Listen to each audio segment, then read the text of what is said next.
अगर ये कह रहे हैं कि असदुद्दीन ओवैसी को तुमने धोखा दिया, तुमने असदुद्दीन ओवैसी को धोखा नहीं दिया।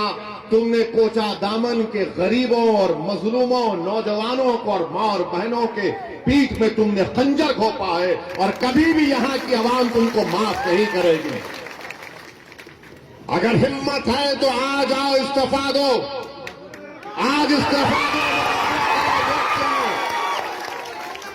मैं इन चारों बेईमानों से कह रहा हूं, अगर तुम में हिम्मत है तो इस्तीफा दो। खुदा की कसम खाकर कह रहा हूं, तुम जब दोबारा चुनाव लड़ोगे इस्तीफा देकर, तुम्हारी जमानत नहीं बचेगी।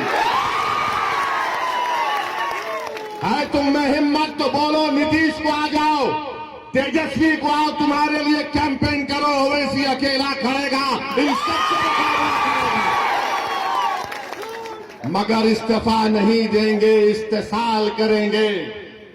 इनमें हिम्मत नहीं है इस्तीफा देने की। अरे तुम नहीं जीते, मजलिस की मोहब्बत में अवाम ने वोट किया। तुम नहीं, तुम्हारी जात नहीं जीती, सीमांचल की लड़ाई के लिए अवाम ने वोट दिया। तुम्हारे बाप की वजह से तुम नहीं जीते, सीमांचल के गरीबों की वजह से तुमको कामयाबी मिली। ये समझ गए कि इनकी जात बहुत बड़ी है, इनफरादियत बहुत बड़ी है। अरे याद रखो, असदुद्दीन ओवैसी को अगर आज पहचान मिली तो अल्लाह के फजलो करम से मजलिस इत्तेहादुल मुस्लिमीन की वजह से मिली।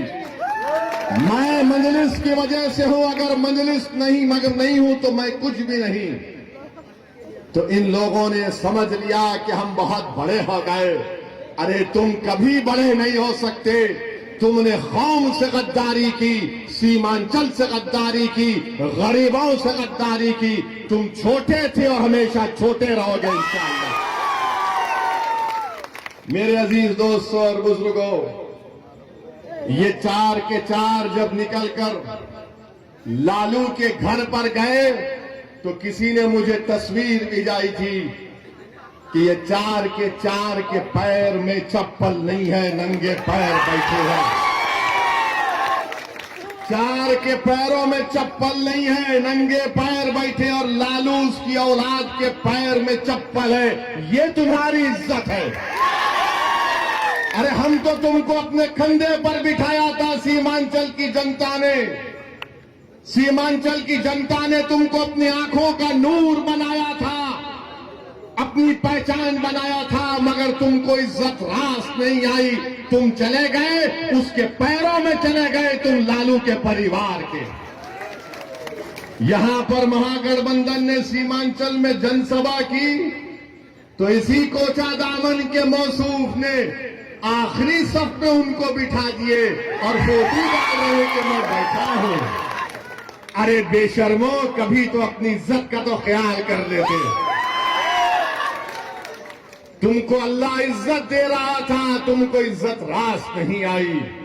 मगर मेरे अजीज दोस्तों और बुजुर्गों, सीमांचल किसने कहना शुरू किया? क्या राजद ने कहा सीमांचल? क्या लालू ने कहा सीमांचल? क्या नीतीश ने कहा सीमांचल? क्या मोदी ने कहा सीमांचल?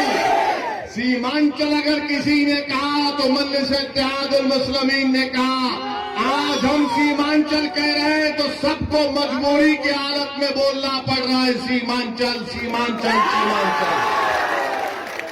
मैं आपसे वादा पहले भी किया था और आज भी कर रहा हूं, अगर सारी दुनिया मेरी खिलाफ हो जाए तब भी अकेला असदुद्दीन ओवैसी खड़े होकर सीमांचल की लड़ाई लड़ेगा। मैं दुनिया के खिलाफ जाने को तैयार हूं। और जो लोग धोखा दिए सीमांचल की आवाम को सुन लो, अल्लाह सुब्हाना व तआला तुमको जलील और रुस्वा करेगा। अरे 2025 आएगा, तुम मुंह नहीं खोल सकते तुम्हारे सियासी आकाओं के सामने। तुम आंख में आंख नहीं मिला सकते तेजस्वी यादव से, और नीतीश को तो तुम देख ही नहीं सकते। आज बताइए इनकी क्या अहमियत है। ये मीर जाफर और मीर सादिक की तारीख को उन्होंने दोहराया है। जिसने टीपू सुल्तान को, सिराजुद्दौला को धोखा दिया, ये इन्हीं लोगों के जानशीन है। मैं इनको मुबारकबाद देता हूं कि तुमने मीर जाफर और मीर सादिक की उस गद्दारी को तुमने जनता के सामने याद दिला दिया। अब जनता जान चुकी है, अवाम जान चुकी है। ऐवान असेंबली में अगर कोई लड़ता है सीमांचल के लिए तो ये लोग मंत्री बनकर बैठ गए, अपनी गर्दन मोटी कर लिए, अपनी गर्दन को मोटी कर लिए, और मगर सीमांचल के बारे में बात नहीं कर सकते। अगर कोई जुल्म के खिलाफ आवाज उठाता है बिहार की विधानसभा में तो उसका नाम अख्तरुल ईमान है। अख्तरुल ईमान अकेला है, मगर मुझे यकीन है कि कोचा दामन में एक ही शेर काफी इनकी दवाओं के लिए। अख्तरुल ईमान लड़ता है ऐवान में, अकेला है। 5-5 या 6-6 मिनट की तकरीर अख्तरुल ईमान की उठाकर देख लो आप। अख्तरुल ईमान सच्चाई को बयान कर रहा है, हुकूमत से लड़ रहा है, सवालात पूछ रहा है कि उर्दू टीचर का क्या हुआ जब वो मासूम 8 साल के बच्चे को सीवान में पकड़कर जेल में डाल दिया गया। उसके गले में रस्सी थी, उस बच्चे का नाम रिजवान, 8 साल का बच्चा।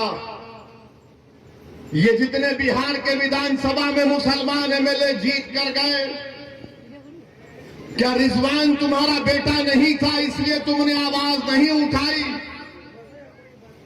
8 साल का रिजवान गले में रस्सी डालकर 1 हफ्ता वो अपनी मां से दूर रहा। उसकी मां पुकार पुकार कर कह रही है कि मेरा बच्चा बच्चा है। वो 16-17 साल का नहीं है। मगर बिहार में क्या बीजेपी की सरकार थी या गठबंधन की सरकार थी जो गुंगी बनकर बैठी हुई थी? रिजवान की मां पुलिस स्टेशन के आगे 8 दिन तक अपने लखते जिगर के लिए तड़पती रही कि मेरा बेटा अंदर है, मैं कैसे बाहर जिंदा रह सकती हूं। ये इंसाफ महागठबंधन का। 8 दिन तक एक मां अपने 8 साल के बच्चे की को तड़पती रही। किसने रिजवान के खिलाफ आवाज उठाई? किसने रिजवान की तकलीफ को अपने बेटे की तकलीफ की तरह महसूस किया? किसने उस तड़पती मां के आंसुओं को समझा? वो मजलिस इत्तेहादुल मुस्लिमीन और असदुद्दीन ओवैसी और अख्तरुल ईमान थे जिन्होंने रिजवान के लिए आवाज उठाई। ये महागठबंधन के लोग क्यों नहीं बोले रिजवान के बारे में? अरे तुम बोलो ना रिजवान के बारे में, तुमने क्यों नहीं बोला? बोलो, इल्जाम लगाने वाले हम पर रिजवान पर नहीं बोले। वैशाली में गुलनार नाम की एक बच्ची, वैशाली में गुलनाज एक बच्ची का नाम था, उसको जला दिया गया। क्या गुलनाज के खिलाफ महागठबंधन का कौन सा मंत्री बोला? ये कोचा दामन का बेईमान जो भागकर तेजस्वी के पैरों में पड़ा। क्या गुलनाज पर बोल नहीं सकते थे? नहीं बोलेंगे। अख्तरुल ईमान वैशाली को गए, गुलनाज के बारे में बोला, ये कुछ नहीं बोल सके। फिर मॉब लिंचिंग हुई गाया में, छपरा में, समस्तीपुर में, ये नहीं बोल सकते। मॉब लिंचिंग हुई मुसलमानों की, ये नहीं बोल सकते। किसके खिलाफ बोल सकते हैं ये तमाम बेईमान लोग? मालूम आपको किसके खिलाफ इनकी जबान चलती है? गुलनाज पर नहीं बोलेंगे, रिजवान पर नहीं बोलेंगे, बेगूसराय समस्तीपुर के मॉब लिंचिंग पर नहीं बोलेंगे। किसके खिलाफ बोलेंगे? ओवैसी के खिलाफ बोलेंगे। ये बी टीम है, वो फुला टीम है, ये उससे मिला हुआ है। अरे बेईमानो, तुम बुज़दिल हो, तुम मौत से डरने वाले हो, मैं मौत को अपनाने वाला हूं। तुम मेरे खिलाफ बोल सकते मगर तुम्हारी जबानें गूंगी क्यों पड़ गई? तुम रिजवान के बारे में नहीं बोले, गुलनाज के बारे में नहीं बोले, ये मॉब लिंचिंग के बारे में नहीं बोले, मगर इनकी जबान चलती है क्योंकि इनके जो सरों पर जो आका इनका बैठा है, इनका जो मालिक बैठा है, जो इनको पैसे देकर इनके ईमान को खरीद चुका है, जिनकी आंखों के सामने वो कठपुतली है, वो लगे बोलो इसी के ऊपर फौरन बोलना शुरू कर